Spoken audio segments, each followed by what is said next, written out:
행복해지기 위해서는 의지와 마음의 동요를 적게 해야 하는 것이다. 괴로움은 적극적인 마음에서 비롯되며 행복은 소극적인 마음에서 나올 것이다. 마음의 안정과 고요, 그리고 평온함은 야망과 부산스럽고 시끄럽고 바쁜 것으로부터 오는 불행보다 훨씬 낫다고 한다. 우리는 성취 뒤에 오는 절망과 허물을 이미 알고 있기 때문에 이러한 전제들이 가능한 것이다. 작가나 화가, 음악가들이 예술 작품을 창작하면서 행복을 묘사할 때 전원적 목가적 자연 풍경과 고요함과 아름다움을 그리는 것들만 보아도 인간의 행복이란 어디서 오는 것인지 확인할 수 있다. 그들은 행복을 묘사할 때 늘 한적한 시골과 자연 풍경과 외로움과 고요함을 찬미하고 있다.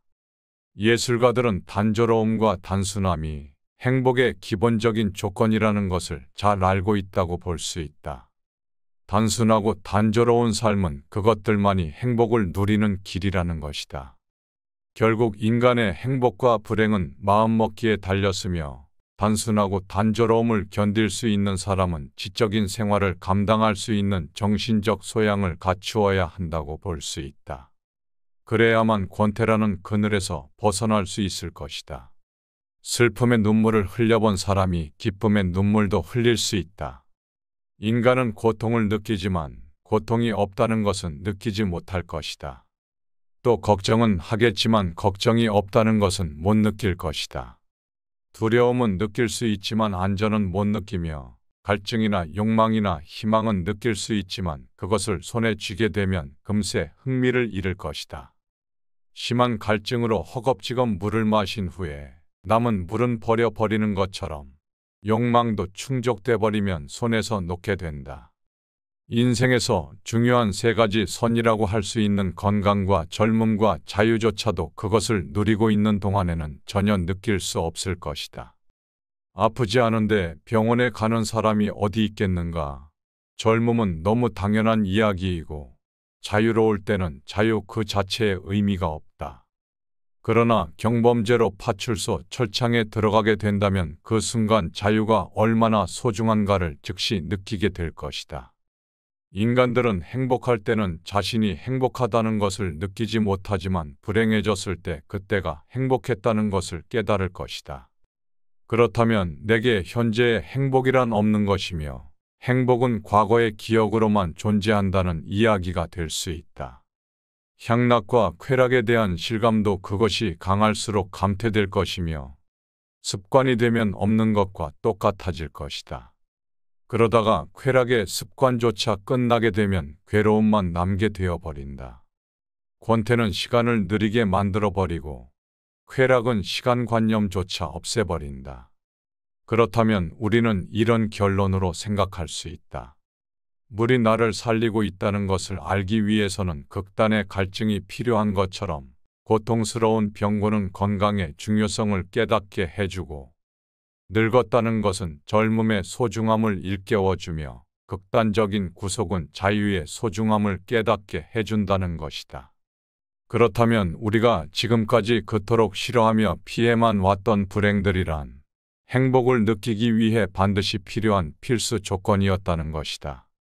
죽음 직전에 살아나야만 삶의 기쁨을 가장 크게 맛볼 수 있게 된다면 우리는 모든 불행과 고통을 받아들이게 된다는 것이다.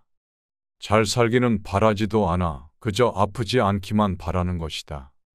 우리들은 생애 초반이나 전반부에는 모두가 그렇게 생각하듯이 행복에 대한 큰 갈망과 희망의 포부에 가득 차 있었다. 그러나 생애 후반부에 접어들면서 다소 사람마다 차이가 나겠지만 우리가 그처럼 갈망하던 사랑이나 행복, 야망들이 한낱 망상의 산물에 불과하다는 것을 깨닫게 될 것이다. 생애 후반부에 가서도 아직 그것을 깨닫지 못했다면 그는 여전히 생애 전반부에 살아가고 있거나 아니면 바보일 것이다. 따라서 지혜로운 사람들이란 강렬한 쾌락보다는 다만 고통이 없기를 바랄 것이다. 우리가 주위에서 흔히 보아온 재난이나 불행을 피할 수만 있다면 다행이라는 생각을 하게 될 것이다. 잘 살기는 바라지도 않고 아프지 않고 살 수만 있으면 좋겠다. 라는 말이 당신의 입에서 나오게 된다면 당신은 이미 생애 후반부에 살고 있다고 볼 수 있다. 나 역시 젊은 시절에는 문을 두드리는 소리가 들리면 야, 뭔가 좋은 수가 있나 보다 하고 반가워했었다. 하지만 나이가 들고 인생을 겪고 난 후에는 문 두드리는 소리가 들리면 혹시 불길한 일이 생긴 것은 아니겠지 하고 중얼거리곤 했다. 자신이 겪고 있는 슬픔에 대해 말하지 말아야 한다. 진정한 우정이라는 것은 옛 이야기에 나오는 큰 바다뱀의 전설처럼 실제로 있는 것인지 상상인지 잘 구별할 수가 없다. 어떤 사람들은 자기 목숨을 내어줄 수 있을 만큼 고귀하고 깊은 우정을 나누었고 지금도 그런 우정을 갖고 있다고 장담하기도 할 것이다. 이런 각박한 세상에서 그런 친구를 가진 사람은 아주 다행이라고 본다. 그러나 만일 내가 가장 친하다고 믿고 있던 친구가 내가 없는 자리에서 다른 사람들과 나에 관해서 은밀히 이야기한 말들을 들었다면 아마 나는 그 친구와 다시는 얼굴을 마주보지 못할 것이다. 그 말은 내가 허물 없는 우정이라고 믿고 있는 친구라도 참기 어려운 비난과 모욕적인 말들을 나에 대해서 하고 있다는 것이기 때문이다. 물론 그 친구는 이런 말은 비밀이다라는 전제를 반드시 붙일 것이다. 친구의 진실한 우정을 시험해 보려거든 우리가 최근에 겪고 있는 불행을 하소연하는 것이 가장 좋은 방법이기도 하다. 물론 친구에게는 절실하게 도움을 요청해야 한다. 예를 들어 파산을 앞두고 있으니 돈을 빌려 달라고 한다거나 아니면 힘든 일을 대신 해줄 수 있냐고 제의할 때 바로 그 순간 친구의 표정을 잘 살펴보아야 할 것이다. 그때 그 친구가 진실로 동정과 연민의 모습을 보인다거나 냉담한 태도로 돌변한다거나 관계없이 그 친구의 가슴 깊은 곳에서 이미 저 유명한 프랑스의 작가 라 로슈프코가 한 말이 입증되고 있을 것이다. 우리는 가장 친한 친구의 불행에 일종의 고소한 기쁨도 함께 느낀다. 우리를 기쁘게 만드는 일들 중 하나는 최근에 겪고 있는 친구의 불행과 슬픔에 관하여 듣게 되는 일이다. 이것이 인간이 지닌 특성이자 본성의 하나일 것이다. 경쟁 상대의 이웃 국가가 큰 재난이나 손해를 입었을 경우에 겉으로는 위로를 보내면서도 속으로는 고소한 느낌을 갖게 되는 그런 감정이 개인인 친구 사이에도 분명히 존재하고 있을 것이다. 반대로 친구가 어마어마하게 성공을 거두게 된다면 함께 기뻐하기보다는 마음 한 구석에서 야릇한 시기심과 부러움이 싹트게 되는 그런 심리가 바로 우정의 뒷면이다. 오랫동안 사귀던 친구의 발걸음이 뜸해지게 되면 우정도 점차 멀어지게 된다. 눈에서 멀어지면 마음도 멀어진다. 우정은 점차 추상적인 관념이 되어 갈 것이다. 이어서 둘 사이의 동정심 또한 사라질 것이다. 그 상황에서 친구는 서로 우정의 성실함을 내세우게 된다. 그러나 참으로 성실한 것은 친구가 아니라 오히려 적일 것이다. 누군가 당신의 친구가 되었다면 당신에게는 그가 어려운 상황에 처했을 때 손을 내미는 또 하나의 청구서가 추가된 것이라고 볼 수 있다. 상대의 인격을 무시하는 말을 하지 말아야 한다. 비록 천하고 가련하여 비웃음을 받아 마땅한 사람이라 할지라도 그의 인격을 무시해서는 안 되는 것이다. 오히려 모든 사람들의 인격 속에 존재하는 영원성이나 불멸성을 찾는 것이 훨씬 중요한 것이라고 볼 수 있다. 아무리 나쁜 인격자를 만나더라도 그래 세상에는 저런 추악한 존재도 필요하다라고 생각해야 할 것이다. 만약 우리들이 그런 사람을 적대시하게 된다면 우리들은 불의를 저지를 수밖에 없을 것이고 우리들의 일생을 온통 투쟁 속에 걸어야만 할 것이다. 우리는 그런 사람의 개성과 성격, 능력, 기질 혹은 용모를 뜯어 고쳐서 새롭게 만들어낼 수는 없다. 우리들이 그런 인격을 가진 사람들과 싸워서 그들을 바꿀 수 있게 된다면 모르겠지만 그렇지 않다면 싸워야 할 이유는 없다. 남들과 삶을 함께 살기 위해서는 다양한 인격들과 개성들을 포용하면서 살 수밖에 없다고 생각한다. 어차피 그들을 내가 바꿀 수 없을 경우에는 비난할 필요조차 없다. 아무것도 말하지 말아야 한다. 어떤 사람의 흉악한 성격의 일면을 파악한 뒤에 그 사실을 잊어버리는 것은 마치 애써 모은 돈을 창 밖으로 내던지는 것과 다름이 없다고 볼 수 있다. 누구나 남의 성격을 파악한 뒤에는 그 사람에 대한 경계의 의미로 기억해둔다면 터무니없이 다른 사람을 믿어서 받는 손해를 피할 수 있을 것이다. 사랑하지도 말고 미워하지도 말아야 한다. 이것은 지혜의 절반에 해당한다. 또한 아무것도 말하지 말 것이며 아무것도 믿지 말아야 한다. 그것이 지혜의 나머지 절반이다. 그러나 이런 명언을 지켜야 하는 이 세상 속에서 살아간다는 것은 얼마나 어처구니 없는 일인 것일까. 단 하루, 단 한 번뿐인 오늘이다. 현재의 삶을 즐길 수 있으려면 무엇보다도 먼저 마음의 안정을 가져야 할 것이다. 오늘이라는 날은 단 한 번뿐이며 2번 다시는 찾아오지 않는다는 사실도 알아야만 한다. 그런데 우리들은 오늘이라는 날이 내일 다시 찾아오는 것으로 착각하고는 한다. 내일 역시 2번 다시 찾아오지 않는 또 다른 하루일 뿐일 것이다. 병에 걸렸을 때나 슬픔에 빠져 있을 때 우리들은 고통과 후회가 없었던 과거의 시간을 한없이 부러워하여 마치 잃어버린 낙원이나 진가를 인정하지 못했던 친구처럼 아쉽게 떠올리게 된다. 그렇다는 사실을 언제나 건강한 때에도 의식하고 산다면 현재를 좀 더 가치 있게 평가하고 즐길 수 있을 것이다. 자신의 재능을 과시하지 말아야 한다.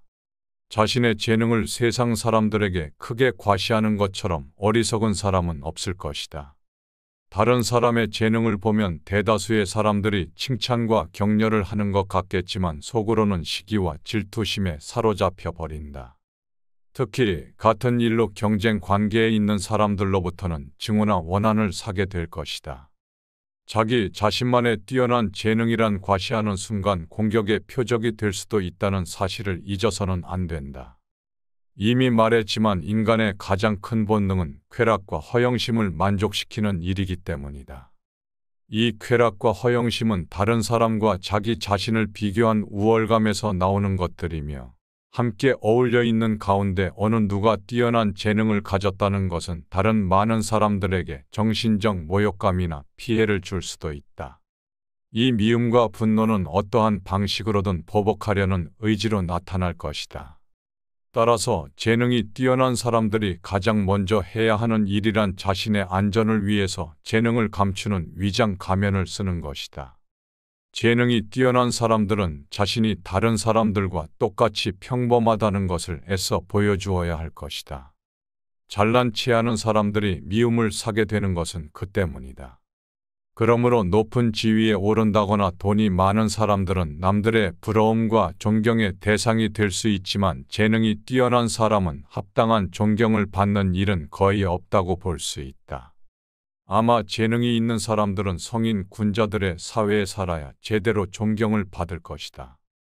사람들은 사람의 따뜻한 체온을 원할 것이다.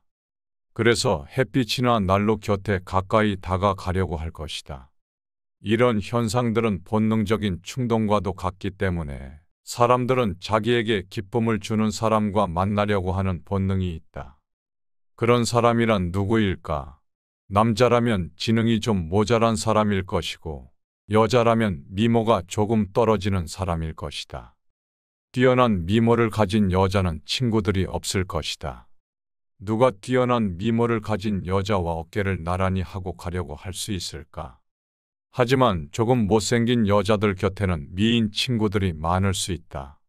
특히 못생긴 여자가 지위나 신분이 높은 경우에는 더더욱 크게 환영을 받을 것이다. 남자 역시 머리가 뛰어난 천재에게는 사람들이 모여들지 않을 수 있다. 이렇게 남자들은 좀 바보같이 보여야 하고 여자도 외모가 조금 떨어져 보여야 다른 사람들이 쉽게 친밀감을 느낄 수 있다. 다른 사람의 잘못을 고치는 일은 거의 불가능한 일이다. 다른 사람의 생각이나 의견을 반박해서는 안 될 것이다. 다른 사람을 불합리한 생각과 허망에서 벗어나게 하려는 것들은 비록 구약 성서에 나오는 인물처럼 969세까지 살아도 그 목적을 달성할 수 없는 일들일 것이다. 또한 다른 사람과 이야기할 때는 아무리 호의적으로 말한다 하더라도 상대방의 잘못을 비난해서는 안 될 것이다. 다른 사람의 감정을 사기는 쉽겠지만 그 잘못을 시정하기란 매우 어렵기 때문이다. 만일 다른 사람이 차마 귀로는 들을 수도 없고 전혀 이치에 닿지 않는 말을 하더라도 개입할 필요는 없을 것이다. 단지 그가 아주 서투른 연극을 하고 있다는 것을 알고 있다면 될 것이다. 이 세상에서 진리나 교훈을 전하려는 사람이 혹시 자기의 임무를 완수했다고 한다면 그것은 매우 운이 좋은 것에 속하지만 대부분의 사람들은 그 과정에서 오해와 푸대접을 받을 수 있고 아니면 저항과 학대에 시달릴 수밖에 없다. 그러므로 자신의 의견을 남에게 납득시키려 한다면 열을 올리지 말고 끝까지 진실하고 냉정하게 설득을 해야만 할 것이다. 자기 의견을 이야기하면서 열을 올리며 듣는 사람은 그의 말이 지성에서 나온 판단이라고 보기보다는 관철하려는 의지에서 나온 것이라고 생각하기 때문에 더욱 납득하려고 들지 않을 수도 있다. 단조롭고 단순함이 행복에 이르는 길이다.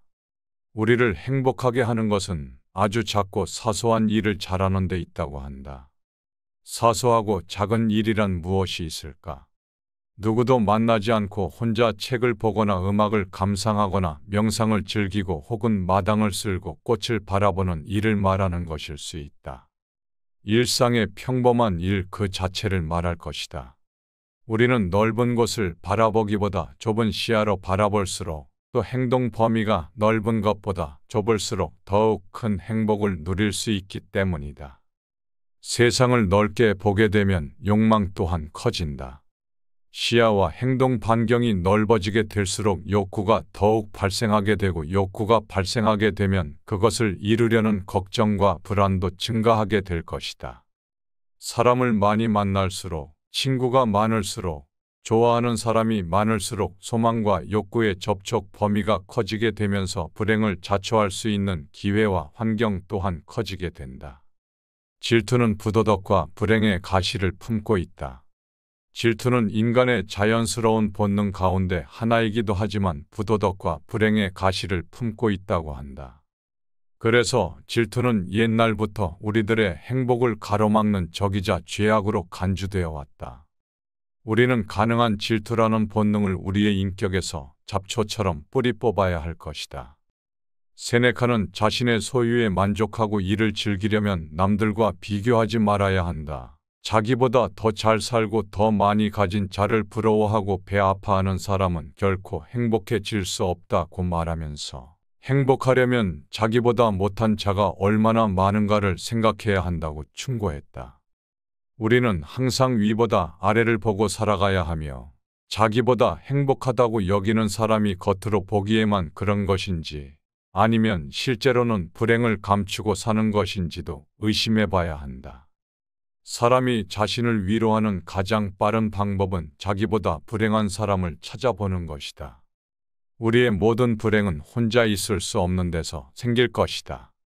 세상에는 어디에서나 모든 것들에 들러붙어서 무엇이든 항상 취할 준비가 되어 있는 천민 무리가 있다고 한다. 그들은 무수히 때로 몰려들어 있는 해충과도 같은 존재일 것이다. 그들이 그렇게까지 하는 이유는 단지 자신의 무료함을 벗어나기 위해서이다.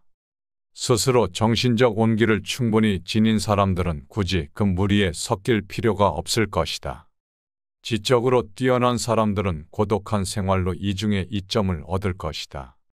하나는 자기 자신과 함께 할 수 있다는 이점일 것이고 다른 하나는 타인과 함께하지 않는다는 이점일 것이다. 모든 교제에는 강요와 고충, 위험이 따를 것이다. 이것을 감안할 때 두 번째 이점은 높이 평가받을 만할 것이다. 사교란 때로는 도덕적으로 문제가 있거나 불합리한 사람과도 접촉하게 되므로 위험한 일이기도 할 것이다. 비사교적인 사람이란 그런 사교성을 가질 필요가 없는 사람이다. 사교가 필요하지도 않을 만큼 많은 것들을 지니고 있다는 것은 그 사실만으로도 큰 행운이다. 우리가 겪어내는 거의 모든 것의 고뇌는 사교로 인해 생기기 때문이다. 행복해지기 위해서는 의지와 마음의 동요를 적게 해야 하는 것이다.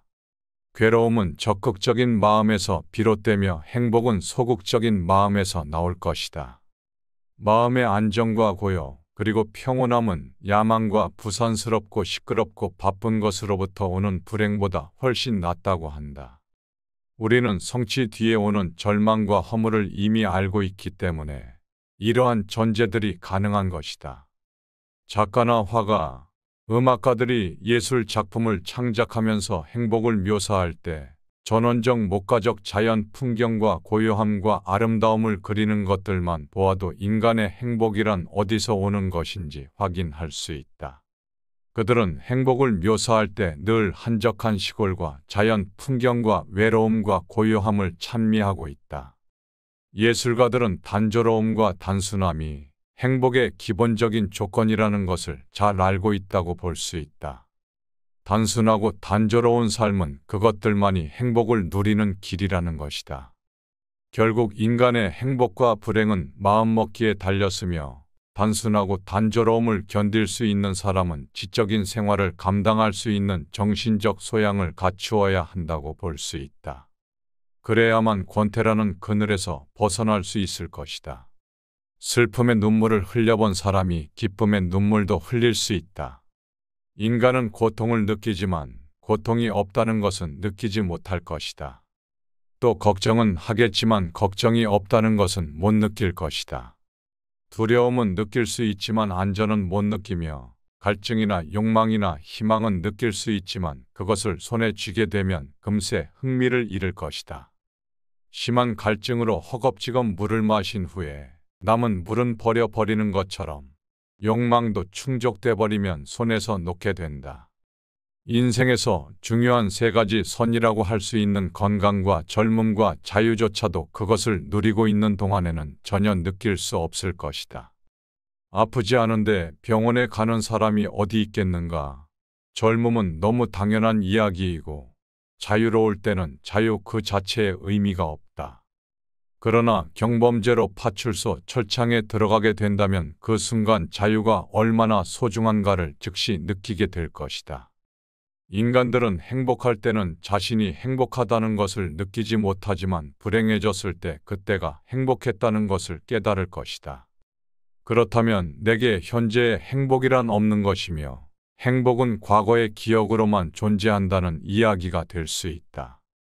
향락과 쾌락에 대한 실감도 그것이 강할수록 감퇴될 것이며 습관이 되면 없는 것과 똑같아질 것이다.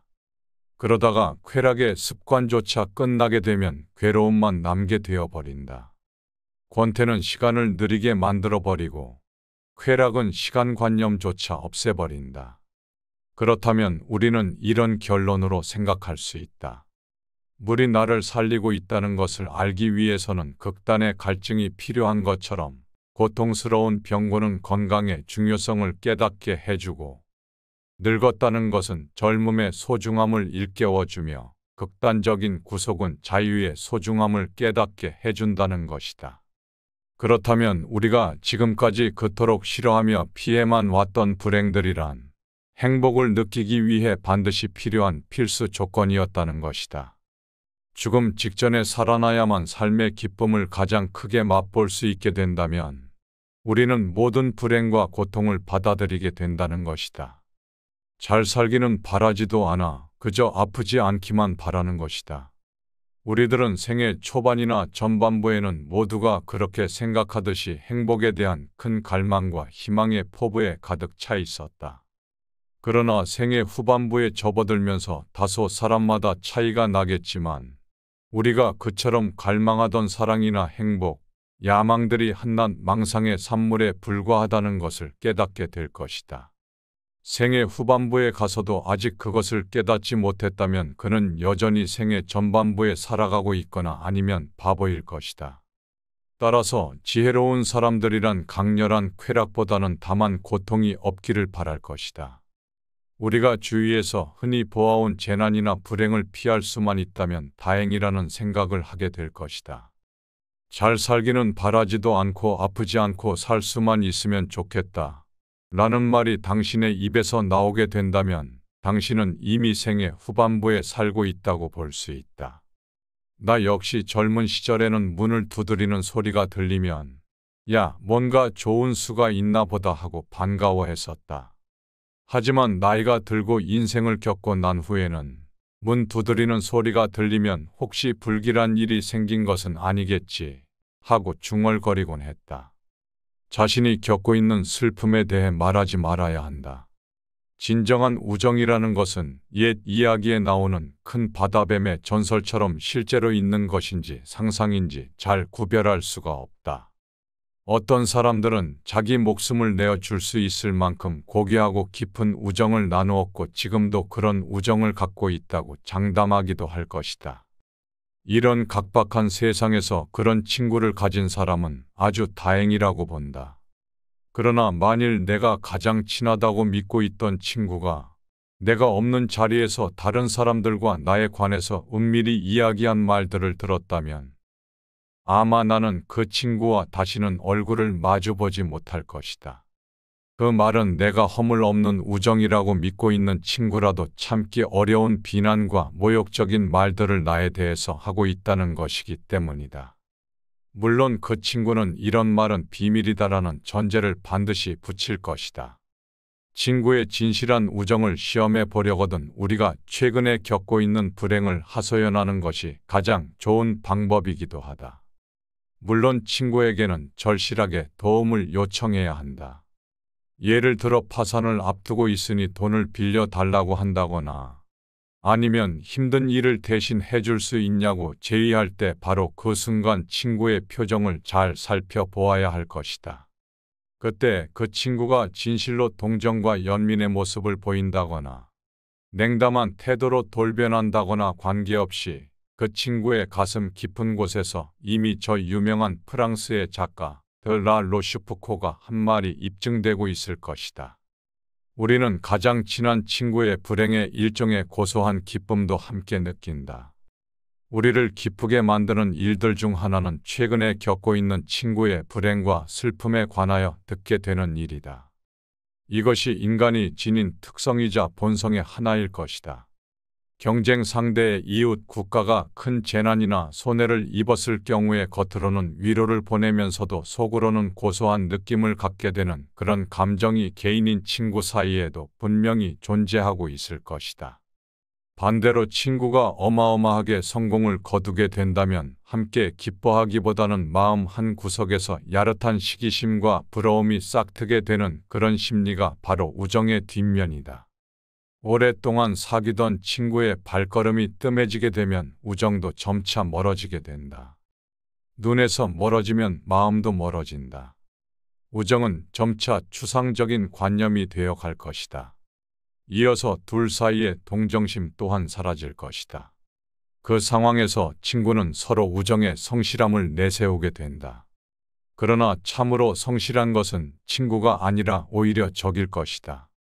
누군가 당신의 친구가 되었다면 당신에게는 그가 어려운 상황에 처했을 때 손을 내미는 또 하나의 청구서가 추가된 것이라고 볼 수 있다. 상대의 인격을 무시하는 말을 하지 말아야 한다. 비록 천하고 가련하여 비웃음을 받아 마땅한 사람이라 할지라도 그의 인격을 무시해서는 안 되는 것이다. 오히려 모든 사람들의 인격 속에 존재하는 영원성이나 불멸성을 찾는 것이 훨씬 중요한 것이라고 볼 수 있다.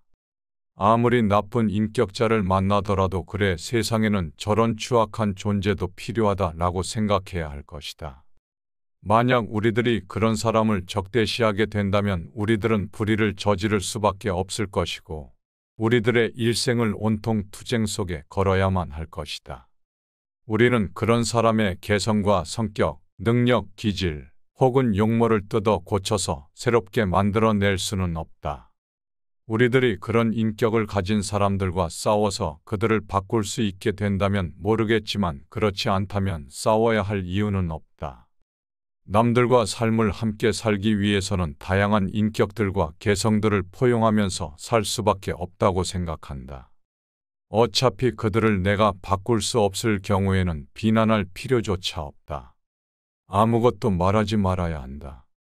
어떤 사람의 흉악한 성격의 일면을 파악한 뒤에 그 사실을 잊어버리는 것은 마치 애써 모은 돈을 창 밖으로 내던지는 것과 다름이 없다고 볼 수 있다. 누구나 남의 성격을 파악한 뒤에는 그 사람에 대한 경계의 의미로 기억해둔다면 터무니없이 다른 사람을 믿어서 받는 손해를 피할 수 있을 것이다. 사랑하지도 말고 미워하지도 말아야 한다. 이것은 지혜의 절반에 해당한다. 또한 아무것도 말하지 말 것이며 아무것도 믿지 말아야 한다. 그것이 지혜의 나머지 절반이다. 그러나 이런 명언을 지켜야 하는 이 세상 속에서 살아간다는 것은 얼마나 어처구니 없는 일인 것일까. 단 하루, 단 한 번뿐인 오늘이다. 현재의 삶을 즐길 수 있으려면 무엇보다도 먼저 마음의 안정을 가져야 할 것이다. 오늘이라는 날은 단 한 번뿐이며 2번 다시는 찾아오지 않는다는 사실도 알아야만 한다. 그런데 우리들은 오늘이라는 날이 내일 다시 찾아오는 것으로 착각하고는 한다. 내일 역시 2번 다시 찾아오지 않는 또 다른 하루일 뿐일 것이다. 병에 걸렸을 때나 슬픔에 빠져 있을 때 우리들은 고통과 후회가 없었던 과거의 시간을 한없이 부러워하여 마치 잃어버린 낙원이나 진가를 인정하지 못했던 친구처럼 아쉽게 떠올리게 된다. 그렇다는 사실을 언제나 건강한 때에도 의식하고 산다면 현재를 좀 더 가치 있게 평가하고 즐길 수 있을 것이다. 자신의 재능을 과시하지 말아야 한다. 자신의 재능을 세상 사람들에게 크게 과시하는 것처럼 어리석은 사람은 없을 것이다. 다른 사람의 재능을 보면 대다수의 사람들이 칭찬과 격려를 하는 것 같겠지만 속으로는 시기와 질투심에 사로잡혀 버린다. 특히 같은 일로 경쟁 관계에 있는 사람들로부터는 증오나 원한을 사게 될 것이다. 자기 자신만의 뛰어난 재능이란 과시하는 순간 공격의 표적이 될 수도 있다는 사실을 잊어서는 안 된다. 이미 말했지만 인간의 가장 큰 본능은 쾌락과 허영심을 만족시키는 일이기 때문이다. 이 쾌락과 허영심은 다른 사람과 자기 자신을 비교한 우월감에서 나오는 것들이며 함께 어울려 있는 가운데 어느 누가 뛰어난 재능을 가졌다는 것은 다른 많은 사람들에게 정신적 모욕감이나 피해를 줄 수도 있다. 이 미움과 분노는 어떠한 방식으로든 보복하려는 의지로 나타날 것이다. 따라서 재능이 뛰어난 사람들이 가장 먼저 해야 하는 일이란 자신의 안전을 위해서 재능을 감추는 위장 가면을 쓰는 것이다. 재능이 뛰어난 사람들은 자신이 다른 사람들과 똑같이 평범하다는 것을 애써 보여주어야 할 것이다. 잘난 체하는 사람들이 미움을 사게 되는 것은 그 때문이다. 그러므로 높은 지위에 오른다거나 돈이 많은 사람들은 남들의 부러움과 존경의 대상이 될 수 있지만 재능이 뛰어난 사람은 합당한 존경을 받는 일은 거의 없다고 볼 수 있다. 아마 재능이 있는 사람들은 성인 군자들의 사회에 살아야 제대로 존경을 받을 것이다. 사람들은 사람의 따뜻한 체온을 원할 것이다. 그래서 햇빛이나 난로 곁에 가까이 다가가려고 할 것이다. 이런 현상들은 본능적인 충동과도 같기 때문에 사람들은 자기에게 기쁨을 주는 사람과 만나려고 하는 본능이 있다. 그런 사람이란 누구일까? 남자라면 지능이 좀 모자란 사람일 것이고 여자라면 미모가 조금 떨어지는 사람일 것이다. 뛰어난 미모를 가진 여자는 친구들이 없을 것이다. 누가 뛰어난 미모를 가진 여자와 어깨를 나란히 하고 가려고 할 수 있을까? 하지만 조금 못생긴 여자들 곁에는 미인 친구들이 많을 수 있다.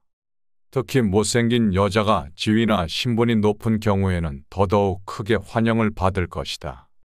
남자 역시 머리가 뛰어난 천재에게는 사람들이 모여들지 않을 수 있다. 이렇게 남자들은 좀 바보같이 보여야 하고 여자도 외모가 조금 떨어져 보여야 다른 사람들이 쉽게 친밀감을 느낄 수 있다. 다른 사람의 잘못을 고치는 일은 거의 불가능한 일이다. 다른 사람의 생각이나 의견을 반박해서는 안 될 것이다.